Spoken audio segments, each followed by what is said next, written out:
Dear Esther, I have lost track of how long I have been here, and how many visits I have made overall. Certainly the landmarks are now so familiar to me that I have to remind myself to actually see the forms and shapes in front of me. I could stumble blind across these rocks, the edges of these precipices, without fear of missing my step and plummeting down to sea. Besides, I have always considered that if one is to fall, it is critical to keep one's eyes firmly open. Okay then guys, so here we are. Dear Esther, up and running, using Vorpx. Played around with this a little bit, and I have to say, this game is very beautiful. I've tried to set things up so they look as realistic as possible. That is shitter size. Looks like a real shitter. A little bit low res, but a shitter nevertheless.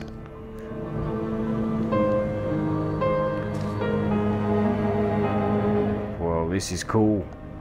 Everything started to sort of like get weathered and sort of post-apocalyptic sort of style in here, man. I don't know whether it's down to oxidization or what.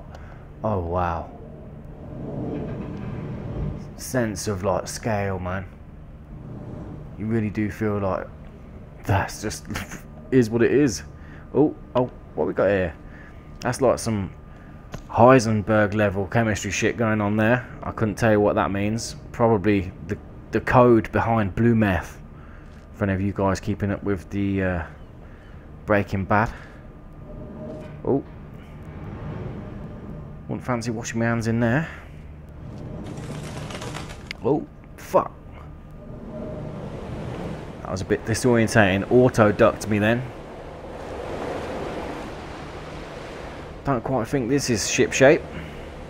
Nevertheless, it adds to the beauty of the scene. I bet it's fucking cold here, you know. Oh, that's a sight, eh? That's well beautiful.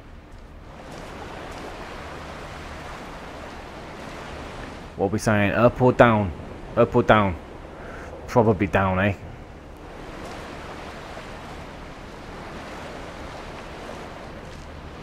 Yeah, this is cool. Very, very cool.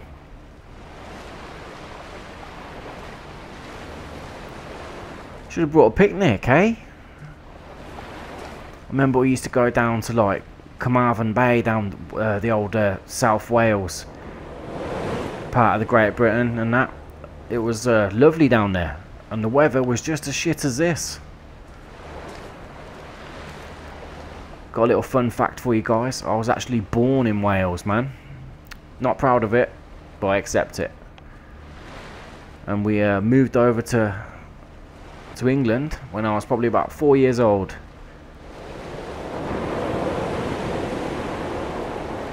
Not enough work down there, men's. Oh, we got. I'm gonna catch some crabs. Not them kind.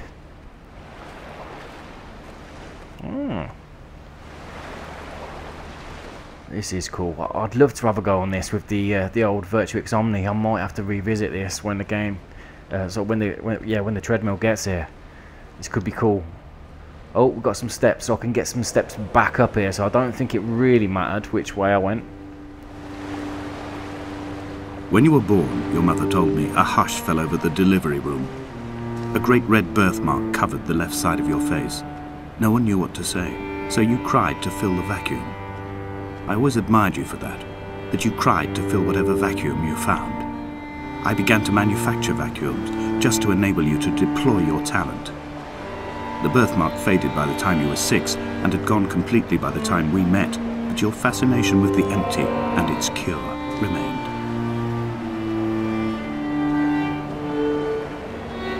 Ooh.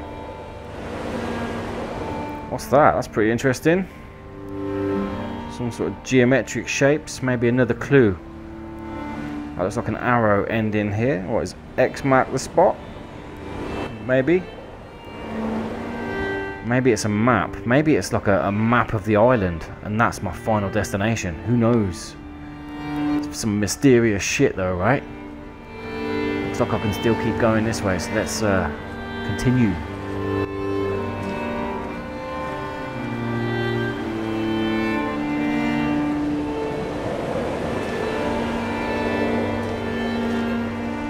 I have found the ship's manifest, crumpled and waterlogged under a stash of paint cans. It tells me that along with this present cargo, there was a large quantity of antacid yogurt bound for the European market.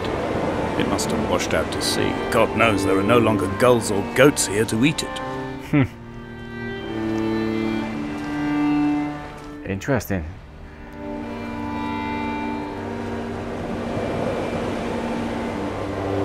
Feels kind of eerie. Like, I mean, I'm sure there might be people on this island, but so far it could just be me.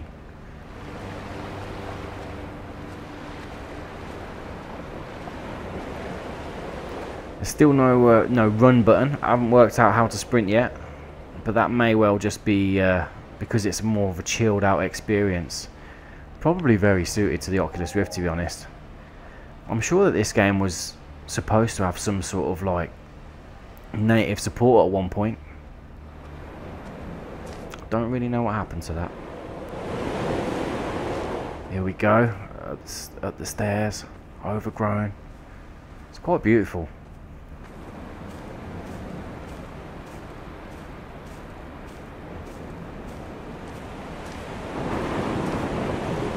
Got a structure on top of there. Let's make our way over, see what's on top. I remember I used to go down to like Carmarthen Bay with my bro, and we used to go down there. We were probably about 18 at the time. We used to sort of go down at night. We'd get some beers and that, and just go down and just make a fire. So we'd go and find like a sort of covered alcove, you know, with 3 sides, with the other side facing out to sea, almost like a cave. Not quite a cave, but a covered, but with 3 walls and open up. The mount is clearly the focal point of this landscape. It almost appears so well placed as to be artificial. I find myself easily slipping into the delusional state of ascribing purpose, deliberate motive to everything here. Was this island formed during the moment of impact? When we were torn loose from our moorings, and the seatbelts cut motorway lanes into our chests and shoulders, did it first break surface then? So before I was fucking rudely interrupted, I was talking about what me and my bro used to do down Carmarthen Bay.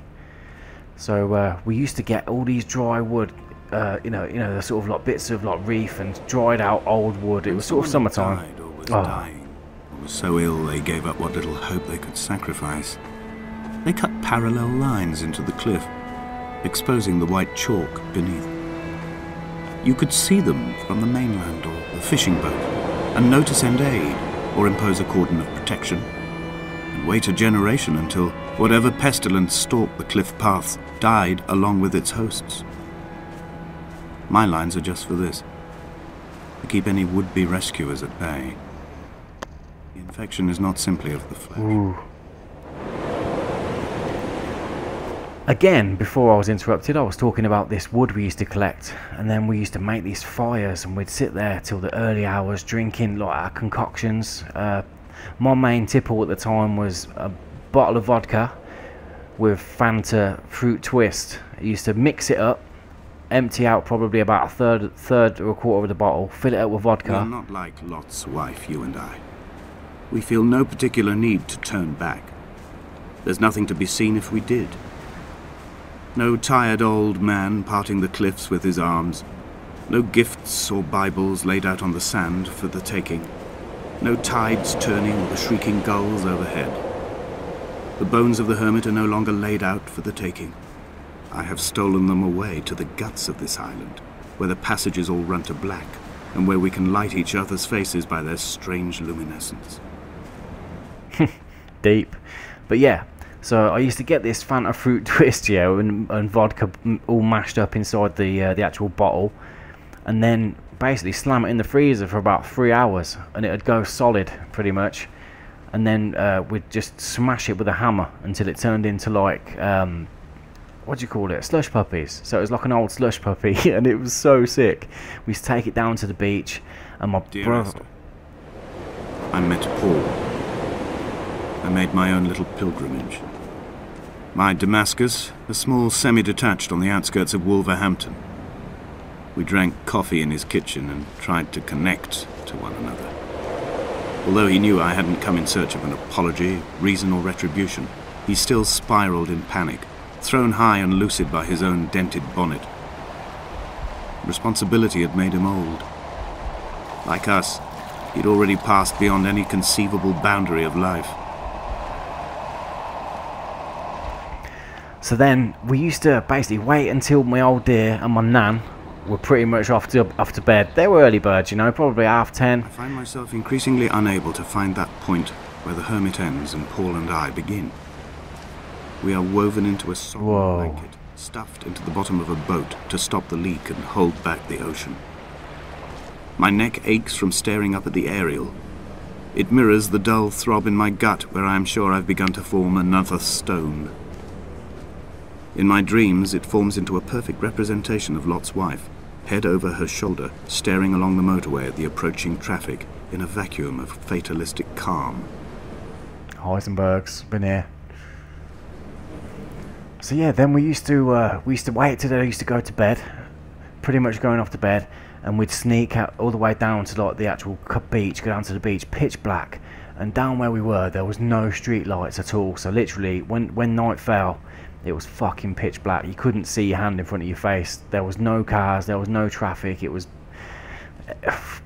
crazy. And down there as well, there was actually, this is completely not relevant to my little story, but there was a fucking real life replica of the A-Team van.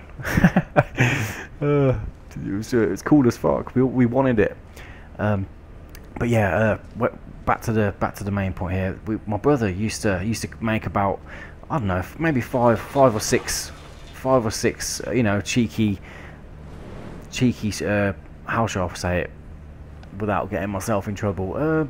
Cigarettes, you know, funny, as my nan would call them, Turkish cigarettes.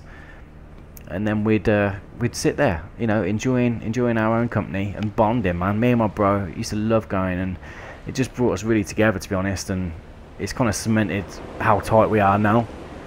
Love my bro, man.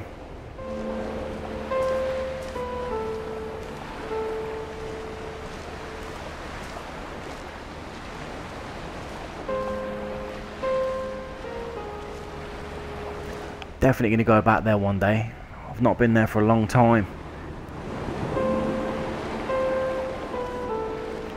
Maybe take my kids down there. Hopefully we'll get a nice summer.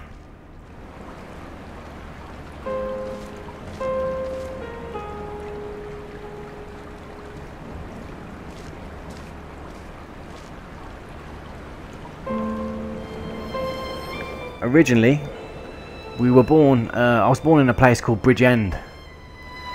And we lived on a street. It was a massive hill down in the valleys, man. And it was actually called Coronation Street, believe it or not. Those of you in the UK might be thinking that's mashup. But yeah, man, if you're from the good old USA, Google Coronation Street. You'll probably see some crazy, cheap looking sort of series that people watch. A little bit like EastEnders, but shitter. And on Coronation Street, we used to live right at the top. I'm not alone here, even though I'm equally sure it is simply a delusion brought upon by circumstance. I do not, for instance, remember where I found the candles, or why I took it upon myself to light such a strange pathway. Perhaps it is only for those who are bound to follow. So back at the top of Coronation Street, I remember it. I was very young. It was a really harsh winter. You do get some terrible, savage winters down there. And basically, there's a brand new. We used to have a milk float come up. He'd go probably halfway up, and then he'd park. So he was sort of facing down the side, so he didn't slip down the hill. But there was this new milkman, and he didn't really know. And he went to the top of the hill, and he forgot to park it horizontally, sort of thing. So he was still facing down the hill. As soon as he got out, the fucking milk float started going down the hill, and it was a proper massive hill.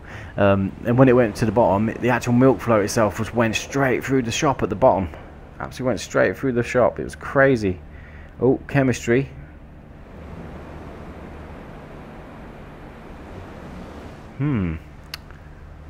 Interesting. This is quite a beautiful game, to be honest. I feel really relaxed now. These are the sort of experiences that literally you can just come here to just unwind after like a stressful day, you know, in the cities or whatever, you know, having to like, the grind of work, just come down, boot up this shit, and just go for a leisurely stroll. It's lovely.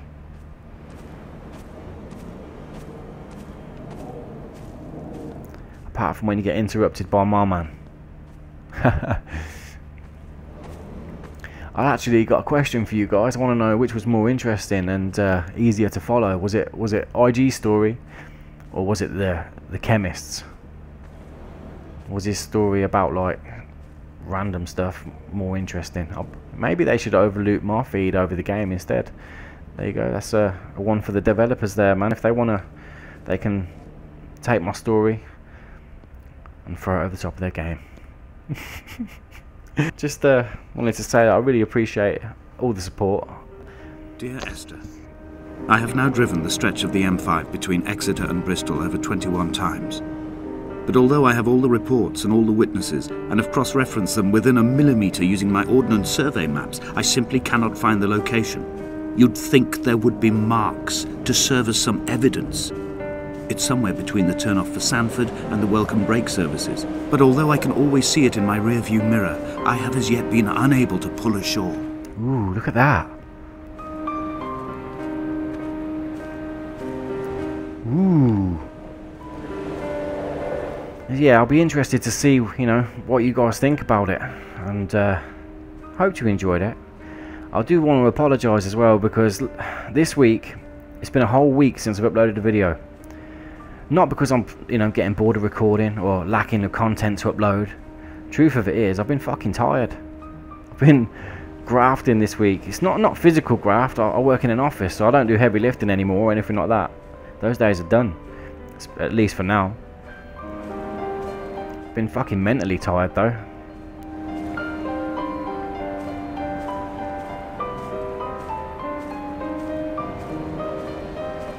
This is cool.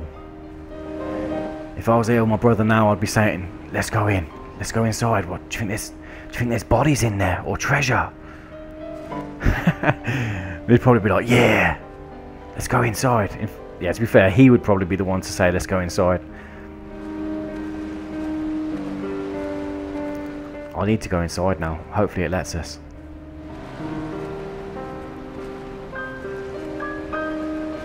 I always wanted to go and see a shipwreck. Like a real fucking shipwreck. Not one that's sort of like poking out the water, but one that's actually like proper at the bottom of the sea. Maybe like an old World War II boat or something. Don't know if it's going to let me around, I think that's the limit.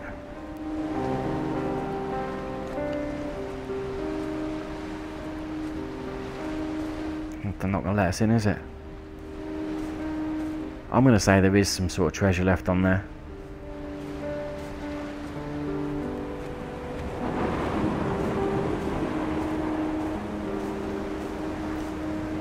I see some of the old things on the Google with like sunken World War II relics. I had kidney stones and you visited me in the hospital. After the operation, when I was still half submerged in anaesthetic, your outline and your speech both blurred. Now my stones have grown into an island and made their escape, and you have been rendered opaque by the car of a drunk. Geezer does chat a little bit of shit though, doesn't he? I'm sure he's very wise and he's got a lot of wisdom beyond my years. But maybe it's just his intelligence surpasses my own. Maybe I'm just inferior to his superior intellect. Oh wow, that's a beautiful scene. It's probably going to be like my thumbnail for this video, to be honest. If you made it here, let me know in the comments.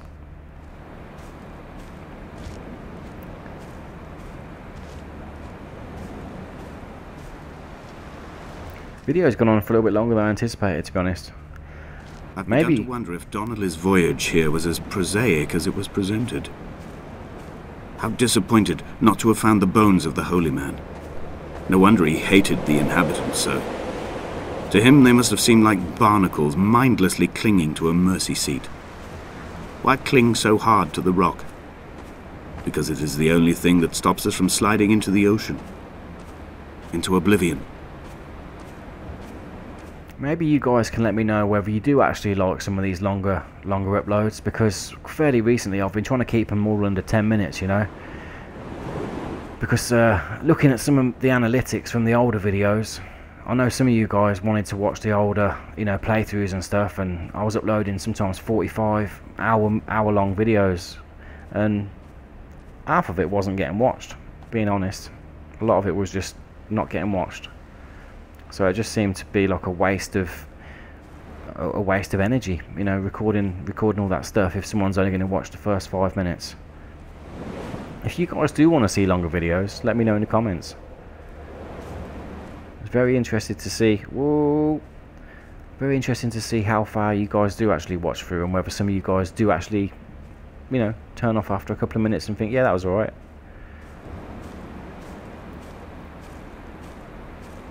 I think I probably should call it a day for this one, guys.